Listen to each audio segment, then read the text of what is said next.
போத்திபார் எகிப்தில் ஒரு உயர்ந்த அதிகாரி. யோசேப்பை தன் வீட்டிற்கு அடிமையாக விலைக்கு வாங்கி வந்தார். ஆனால் யோசேப்பு சாதாரண அடிமை அல்ல. அவன் செய்யும் எல்லாவற்றிலும் கர்த்தரின் ஆசீர்வாதம் வெளிப்பட்டது. அதை பார்த்த போத்திபார் யோசேப்பை வேலைக்காரனாக அல்ல, நம்பிக்கைக்குரிய மனிதனாக பார்த்தார் என்று வேதம் சொல்லுகிறது. யோசேப்பை தன் மகனாக எண்ணினார் என்று திருக்குரான் சொல்லுகிறது.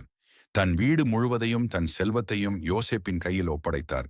அங்கே உருவானது எஜமானன் அடிமை உறவு அல்ல, நம்பிக்கையின் உறவு. ஆனால் அந்த வீட்டில் ஒரு பெரிய சோதனை வந்தது. போத்திபாரின் மனைவி யோசேப்பை பாவத்திற்கு அழைத்தாள். யோசேப்பு மறுத்தான்.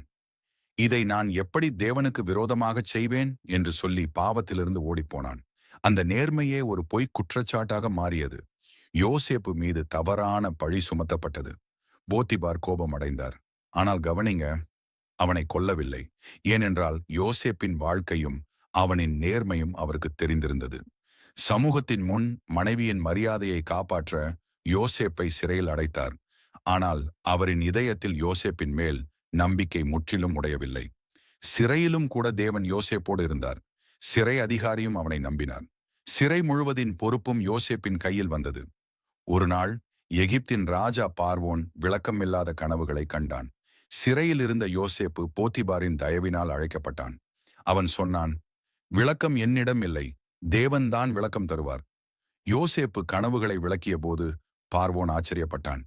அந்த நிமிடமே சிறை கைதி தேசத்தின் ஆளுநனாக உயர்த்தப்பட்டான். பார்வோன் சொன்னான், என் சிங்காசனம் தவிர எகிப்தில் உன்னை விட உயர்ந்தவன் எவரும் இல்லை. அரண்மனையின் முத்திரை மோதிரம், அதிகார ஆடை, தேசத்தின் முழு பொறுப்பு யோசேப்புக்கு கொடுக்கப்பட்டது. அடிமையாக வந்தவன் அரசனுக்கு பிறகு 2ஆம் அதிகாரியானான். ஆம் நண்பர்களே, மனிதர்கள் உன்னை கீழே தள்ளினாலும் தேவன் தீர்மானித்த உயர்வை யாராலும் தடுக்க முடியாது. நேர்மை, விசுவாசம், நம்பிக்கை, இவையே தேவன் தரும் அதிகாரத்தின் அடிப்படை. விசுவாசித்தால் ஆமென் என்று கமெண்ட் பண்ணுங்க. மேலும் பைபிள் வீடியோகளுக்கு லைக் அண்ட் சப்ஸ்கிரைப் பண்ணுங்க.